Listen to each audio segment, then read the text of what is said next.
This video is going to be mostly about my grandpa who passed away on November 3rd, which was a little over a month ago. And I was not told by anyone about that. I actually was scrolling through a chat messenger app that I have my grandma added on so we can communicate, keep in touch, and saw a post about a funeral. So I clicked it and then saw my grandpa's picture. And that's how I found out. So I was pretty upset about finding out that way. And also, he passed away.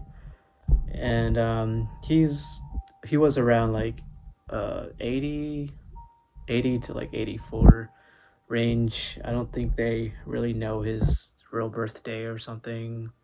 I don't know. Just back then, they didn't really keep track of birthdays. So anyway, yeah, it's been a little over a month, and it really got me thinking. Like, it was just unexpected to me. I'm sure that my family has been dealing with his situation for a while, for the past couple of years. I mean, it's been like about a decade since I've seen them, so I don't know when his Alzheimer's got really bad, but yeah, it just suddenly went downhill all of a sudden, and he lost a lot of weight, and I heard he just pretty much stopped eating and drinking, and eventually he like his body couldn't even like swallow saliva anymore, and at that point, like, your body, like, your automatic functions just shut down. You can't really survive anymore. So yeah, I think that's what happened. But he, from what I heard, passed away peacefully, without regrets, and so that gives me peace of mind. But I just really wish that I could have been there for his funeral at least. But yeah, that never happened. Well, the funeral happened, but I was never given the opportunity to attend. And yeah, it was a big thing. It's I just didn't know when I should talk about this, make a video about it. I've also been quite busy. Just finished 2 classes, and I guess it kept my mind off things as well. But yeah, I figured that it's been almost a decade, and I just don't want to risk my grandma also following that path and me not knowing, what may happen to her. She's like 80, and she's in better health than my grandpa was, but you know, the older you are, you just don't want to wait too long, and it's just more risky health wise. They can catch something, and their immune system is not as strong, anymore. So I finally decided to do a surprise visit in February. So I'm just gonna fly over and, well, fly, then drive, stay at a hotel, and just show up where my grandma is staying, at my aunt's house, and say I'm here and hug her. I'll see if I can even like do a video with her. That'd be great, but if not, then picture's fine too.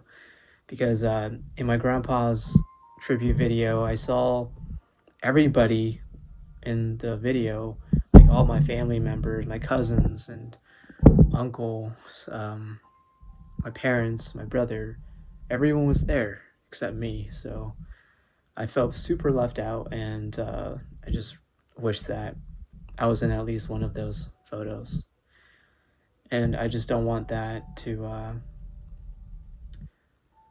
happen like with my grandmother. I mean, it's up to them if they want to use my photo, but at least I will have like a current photo of me and her together. And so I won't live with that regret of like I could have went and I chose not to. I mean, my grandma and everybody, the older generation, they don't really want me to visit, because my parents are still not ready to accept me being this way, and they just don't understand. And um, I don't know if they ever will, but I don't want to wait too long for them because it's just cutting into the time that I have left with my grandma.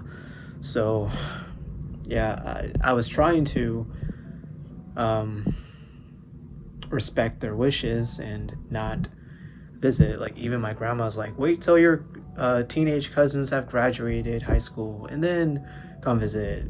Like, wait another year. And at first I said, okay, if that's what you want, then I respect that. But after grandpa died, like the whole dynamic changed. It just made me realize like I really should go now, especially since my grandma just kind of stopped talking to me after that. I think she's still in mourning and she's grieving and all that, but it just got me really concerned and worried about her. Like I don't know how she's doing, and she's not replying to me on the messenger. And so yeah, I booked the trip and definitely going. At this rate, I am determined. I don't care what anyone else says or does. As long as I get there, I see my grandma, I hug her, have a meal at the least, and spend a few days with her, spend some time, then I can live my life without regrets. I don't know if that would be the last time I'll see her, but it's definitely going to be worth it. And I really miss her. And the first 5 years of my life, she raised me, and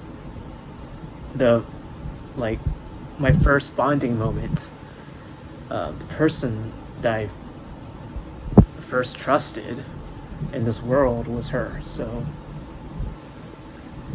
even now, like I don't really have that deep of a bond with my direct parents. So yeah, I know she like loves me a lot and stuff, but she still doesn't understand, just how I feel and the choices I've made. But I know that she's changed since the time I came out to them, like I don't know, like 7 or 8 years ago. I don't know, but it's been a while, and at least she was able to call me and video chat with me now and still say that she loves me, no matter if I'm a man or a woman or whatever. I'm gonna always be her grandchild.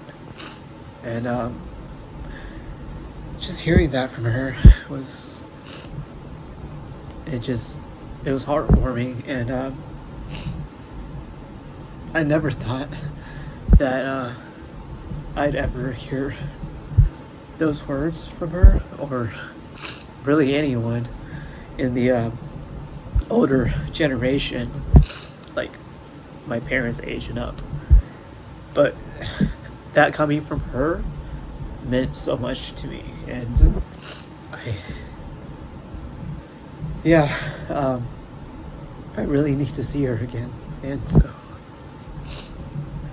every time I talk about her, I get really emotional, and just, I guess it shows, just no matter how many years go by and what happened to us, or how long we haven't seen each other, like I'll always love her. And I know that there's this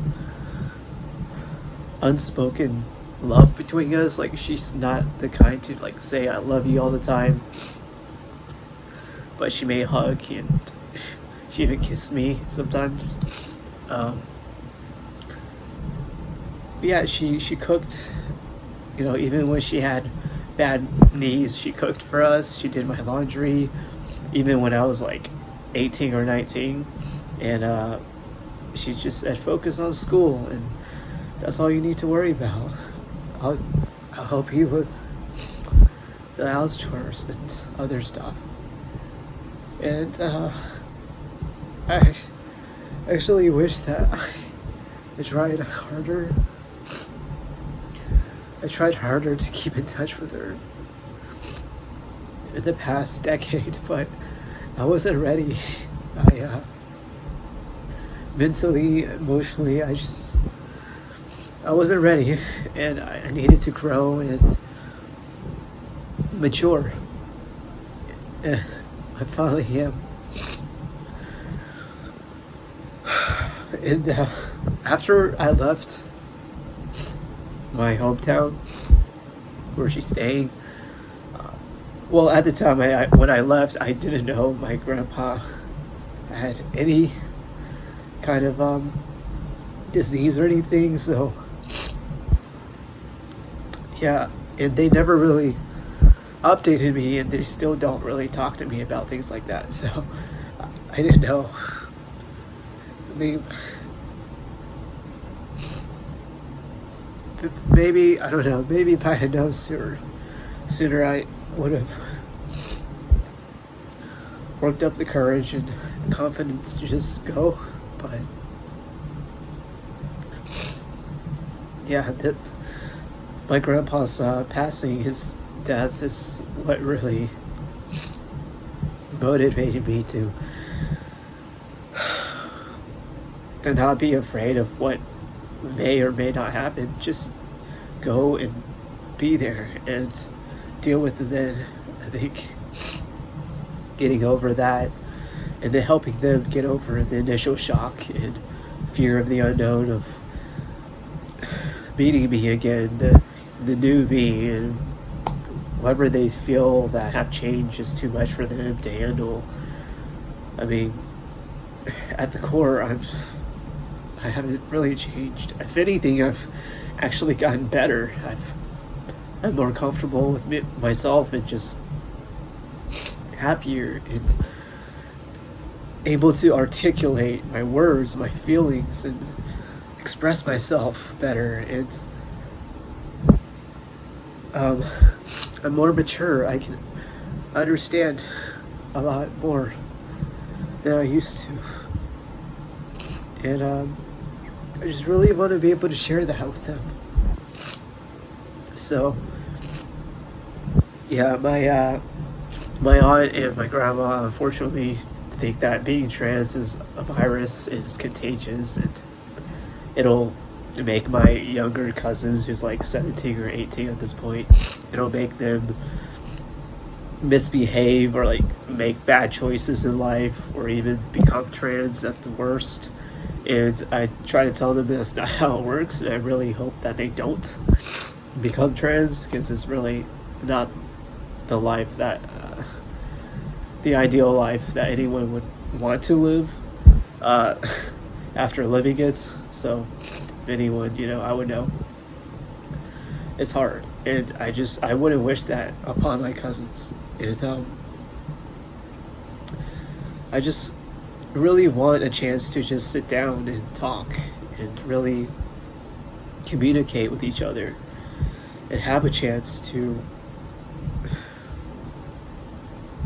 just say our sides. And it's, at this point, I'm even fine with not even talking about that. I'm just, as long as I can just be there, be present with them, eat dinner, have a meal, and just smile, laugh, be happy. It doesn't even have to be about that. I would be content. I would be satisfied with that even. So yeah, so it's, let's see, I think it's a month and a half away. I'm nervous. I'm very nervous, but also very excited, since I've been waiting a decade. That's when I left. And yeah, I'm ready now. I'm ready to see my grandma and hug her again and tell her how much I've missed her in person. and take pictures, and hopefully I'll be welcomed back more, or at least show them that, maybe show them that I'm so much happier now, and just, I don't know, I just want them to see that maybe it's better that I'm in their lives instead of being an outcast and just kind of ignored and avoided.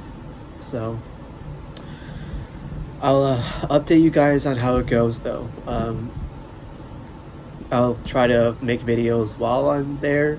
I don't know if I can get anyone in my video at the moment, but if I can, I definitely will. If not, I'll talk about my experiences maybe in the hotel or after the whole thing. So thank you so much for watching this. It's mostly for me to document my feelings and just the journey that I'm on, to hopefully reconnect, have a reunion with my family again. Because no matter what, they're always going to be super important to me, and I'll always be grateful for them taking their time and effort in raising me and disciplining me to become the person I am today. So, yeah. Alright. I'll talk to you guys again later. Peace out.